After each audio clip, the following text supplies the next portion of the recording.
Elektro gitara başlamak için kaliteli ve sizi yarı yolda bırakmayacak bir gitar mı arıyorsunuz? Sire markasının Larry Carlton'a dizayn ettirdiği S3 modeli.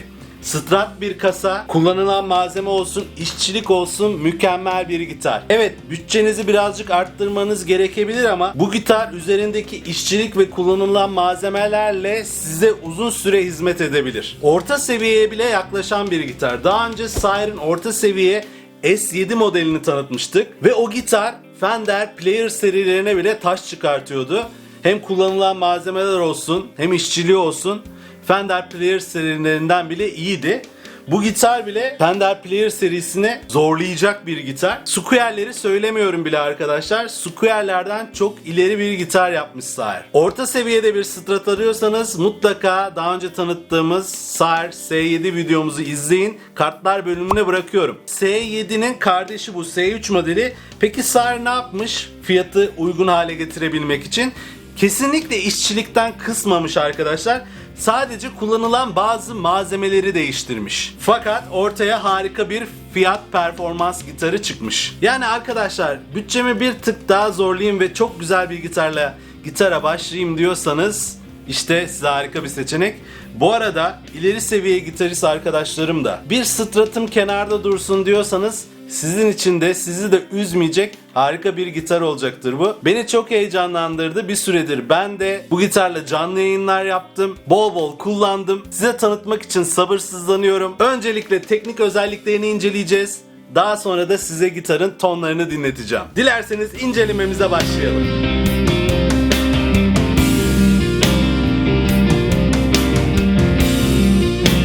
Evet, gitarımızı tanıtmaya sap ve kafa bölümünden başlayalım. Gördüğünüz gibi harika bir Larry Carlton imzası, Sire logosu ve S3 modeli olduğunu gösteren bir kafa var karşımızda. Orijinal Strat kafa tasarımlarına göre biraz daha farklı bir kafa ama ben Sire'ın üretmiş olduğu Strat kafa tasarımlarını son derece beğeniyorum. Bence çok şık duruyor, rahatsız edici değil. Sire 7'de kilitli burgular vardı fakat S3'te normal burgularımız var. Bu burgular kalitesiz olduğu anlamına gelmiyor.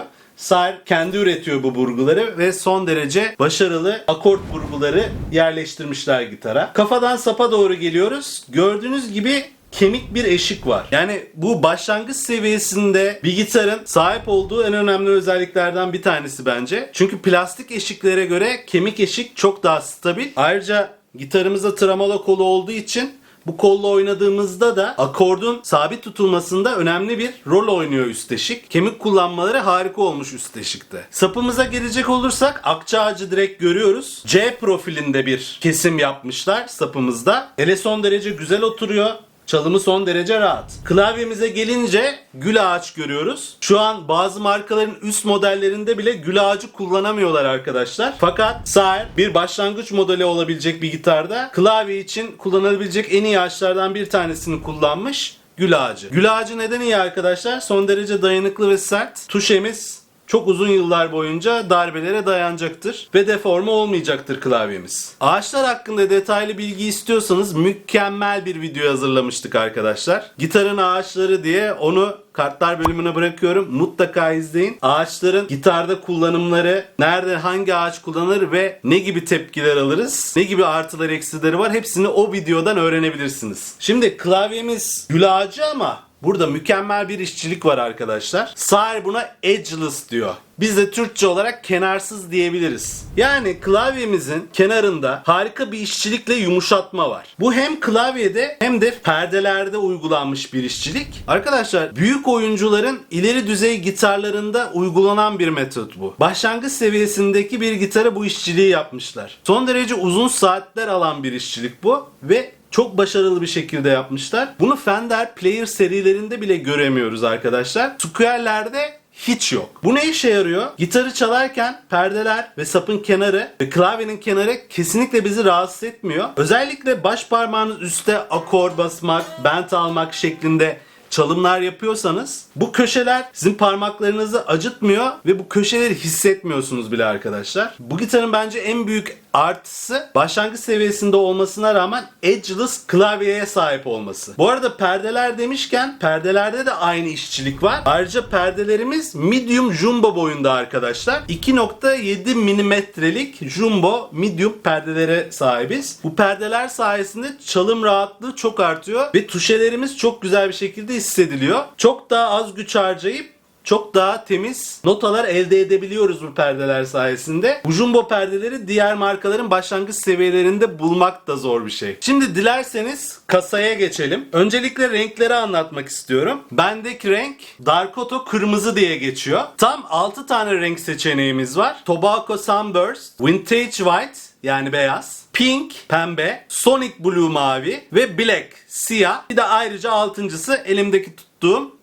kırmızı seçeneği. Tabii ki kasada Larry Cart'ın imzasını hemen görüyoruz. Gitarın arkasını çevirdiğimizde ve yakından baktığımızda kasa kesiminde normal Strat'lara göre bazı oyuklukların olduğunu görüyorsunuz. Bu da çalımı son derece kolaylaştıran unsurlar. Alt perdelere indiğiniz zaman bu oyukluklar sayesinde çok rahat edeceksiniz. Özellikle ayaktayken. Şimdi bazı malzeme seçimleriyle fiyatı düşürdüklerini söylemiştik. Onlardan bir tanesine geliyoruz.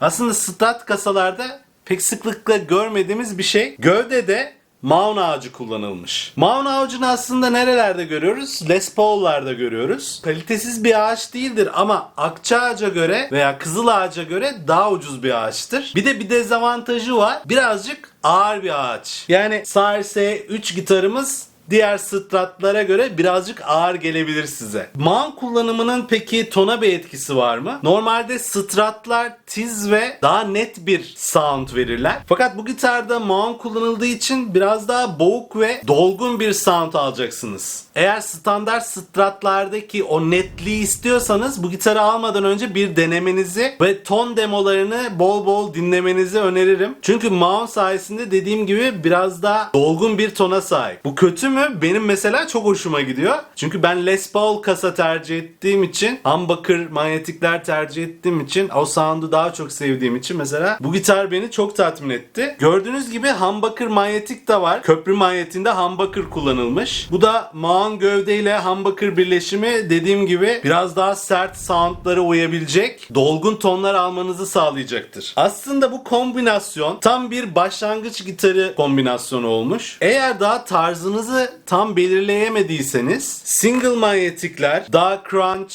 pop, jazz, clean sound'da müzikler çalmanıza yardımcı olacakken bu maun gövde ve humbucker manyetik biraz daha metal, rock, hard rock tarzlara yönelmenize yardımcı olacaktır. Gitara ilk başladığımız zamanlarda birazcık tarzımızı belirleyemediysek bu gitar kendi tarzımızı oluşturana kadar bize çok güzel hizmet edecektir. Ayrıca tek bir gitarla farklı tarzlarda soundlar almak isteyen arkadaşlarım için de güzel bir seçenek olabilir. Dediğim gibi humbucker single manyetik kombinasyonu seçilmiş. 5 yollu bir switch'imiz var. Ses kontrolümüz ve ton kontrolünü yapacağımız 2 tane potansımız var. Bu arada bu potanslarda kullanılan elektronikler son derece kaliteli. Yabancı bir videoda inceleme izledim. Gitarın içini açıyorlar ve potanslarda büyük potanslar kullanıldığını görüyoruz. Bu da kullanım süresini son derece uzatacaktır. Ayrıca döndürmesi de hissiyatı da son derece başarılı arkadaşlar. Bu potanslar ve switch size çok güzel bir şekilde hizmet edecek. Humbucker manyetiğin olması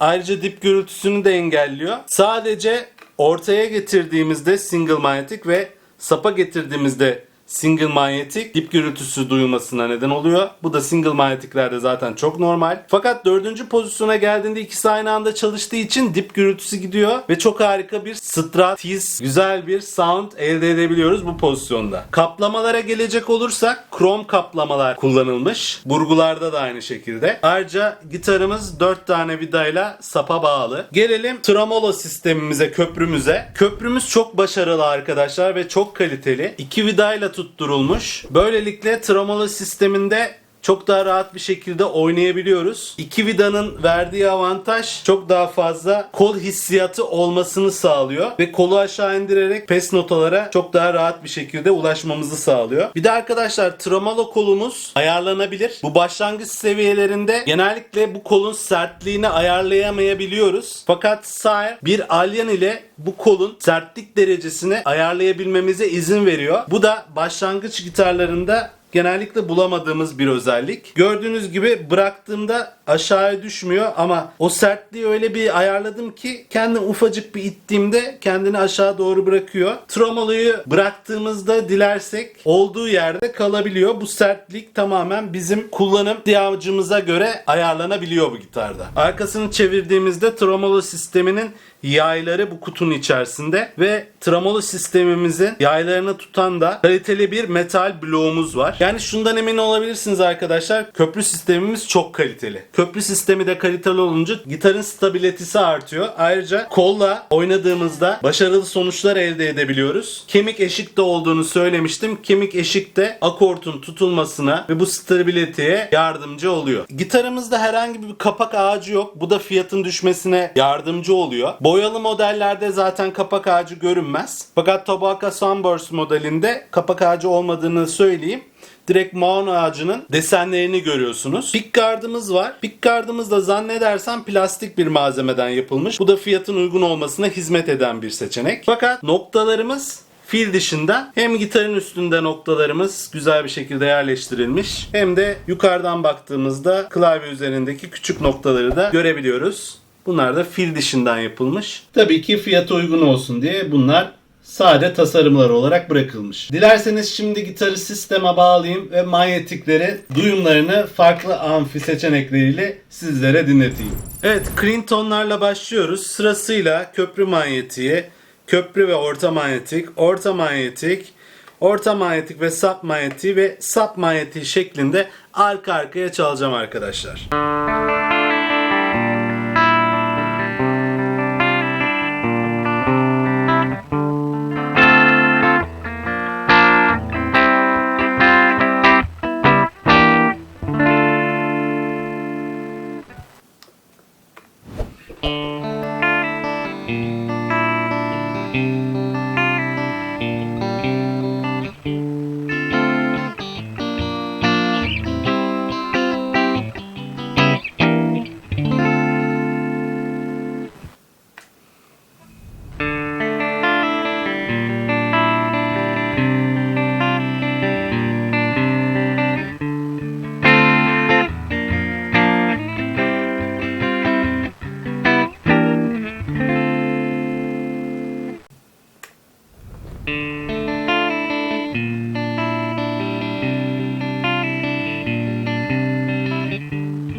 Evet, şimdi aynı manyetik sırasıyla crunch tonlara bir bakalım.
Ve şimdi de daha sert, daha gainli bir amfide gitarımızı deneyelim.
Özetleyecek olursak işçiliği çok iyi gitarın. Malzeme seçimleriyle fiyatları düşürmüşler. Kilitli burgu olsaydı tabii ki bir tık daha iyi olurdu ama bu ileride güncellenebilir. Belki ileride bu gitarın burgularını değiştirip, manyetiklerini değiştirip orta seviyeye yakın bir gitar olarak kullanmaya devam edebilirsiniz. Çünkü çok güzel artıları var. Kemik üsteşik, kenarsız bir klavye, jumbo fretler çok güzel bir şekilde oyulmuş, hiçbir şekilde elinize batmıyor.